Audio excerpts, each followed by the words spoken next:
Hey folks, Scuffmaster79 coming at you with another MISA review. Today we're looking at the American version 2 Gundam GP-02A, also known as the Physalis or GP-02 or whatever you want to call it, doesn't matter.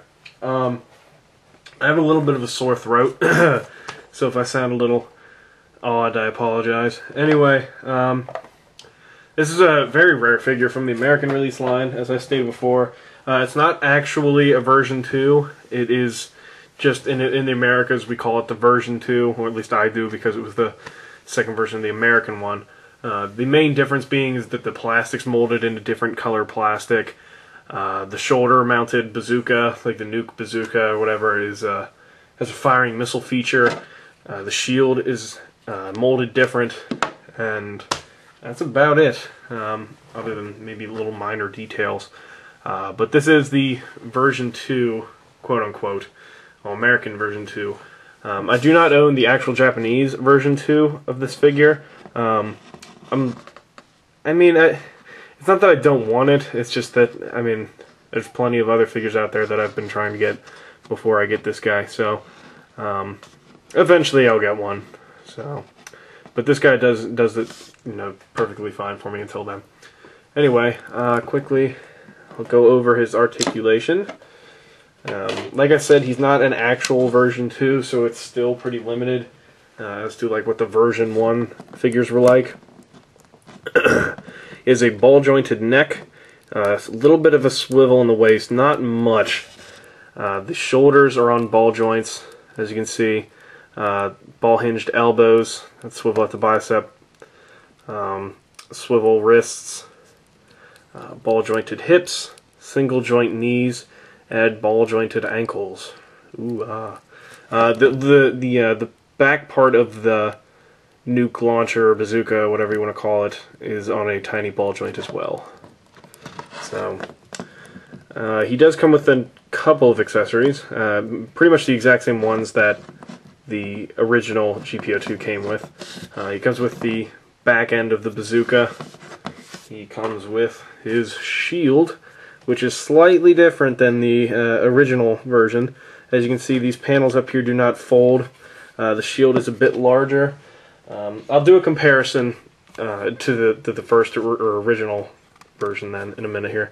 But you can see a lot of nice detail on it. Significantly bigger. The back has a lot nicer detailing on it too. You can see, and remove that and that. Put this back on, if I can. And you can see there's lots of nice detail in there too. Ooh, This is the front of the nuke launcher or bazooka. I'm going to call it like 30 different things throughout this video because I'm not sure on the actual name for it. I'm kind of out of it. I've been working on the car all day, so I'm just tired. Anyway, this will attach right there. It'll kind of plug in, sort of. And he does come with a spare wrist, or spare hand, that is slightly bent, as you can see here. Slightly bent, so you can hold it. And he does come with 2 beam sabers, the really big green ones, which are really neat with the handles here. Ooh, I wish they could store in the side skirt here like it does in the shell, but beggars can't be choosers, I guess. Let me go ahead and switch this wrist out.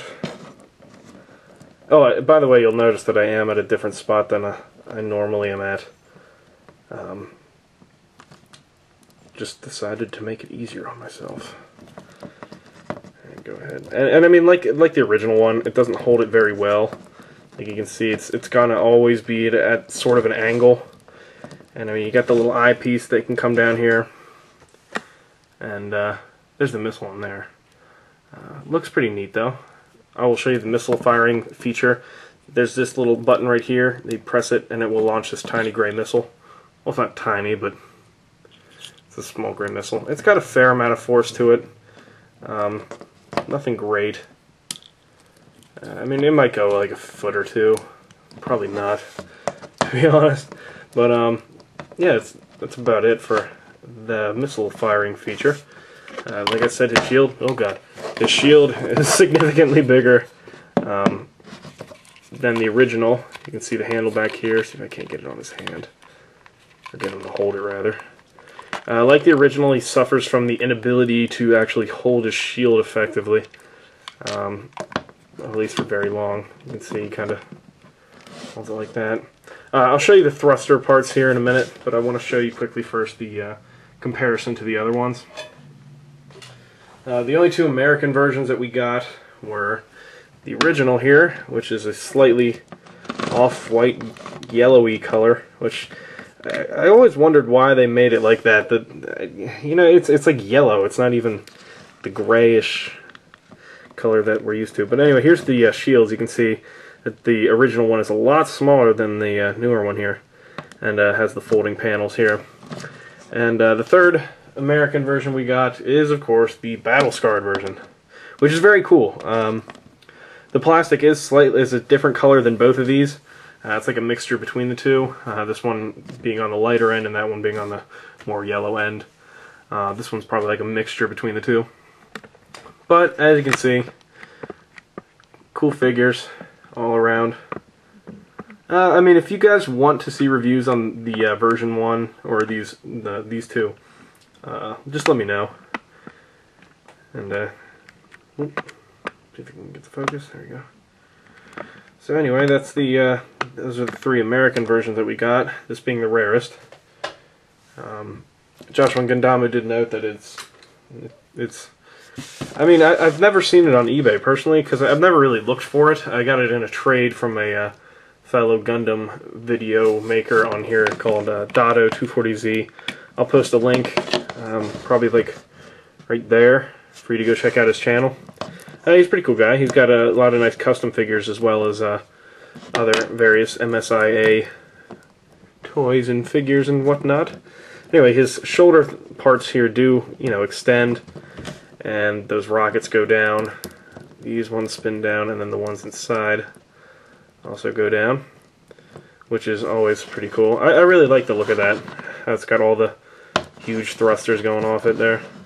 And another little thing to note is that these little verniers, or whatever you want to call them on the end, are painted in detailed white, unlike the original one. It's like that on the original and the battle scarred. You can see it's just unpainted, which is a neat little touch, of course. So let me give you a little bit of a close-up. Let's see if it'll focus there. There we go. You can see the head kind of got warped a little bit. I'll have to fix that. Nothing a little boiling water can't sort out. But you can see it's pretty much the same as the original version, with the exception of a few minor little paint details here and there, but nothing drastic. Well, that and the plastic being a different color. So he's definitely worth picking. If you can find one, pick one up. But I mean, it's nothing that the original version won't satisfy your need for. So I mean, if you have to choose between getting this one and the cheaper version, well, American version one, that's the yellowy color, or the battle scarred, go ahead and get that one. I mean, unless you know you're like me and you are a completist of sorts for the line, and you got to get all of them. That's kind of what I do, unfortunately. And my wallet cries. Anyway, he's a cool figure, and I suggest picking him up if you can find him, especially for a good price. Like I said, I've never really seen him on eBay, but at the same time I haven't really looked because I haven't had a need to look, because I didn't think much of it. But definitely something you will enjoy if you are a fan of Gundam or fan of 0083 Stardust Memory. So that is the GP-02 Physalis, or whatever you would like to call it, version 2, American version 2. Oh yeah, I have the box here. It's nothing special, it just has the ad for the version 2 Wing Gundam figures in the back here. Anyway, here's a little picture on the front. See him there looking all cool. Anyway, that's about it for this review. Thanks for watching. Subscribe to my videos if you enjoy them. And until next time, Semper Fi, Marines.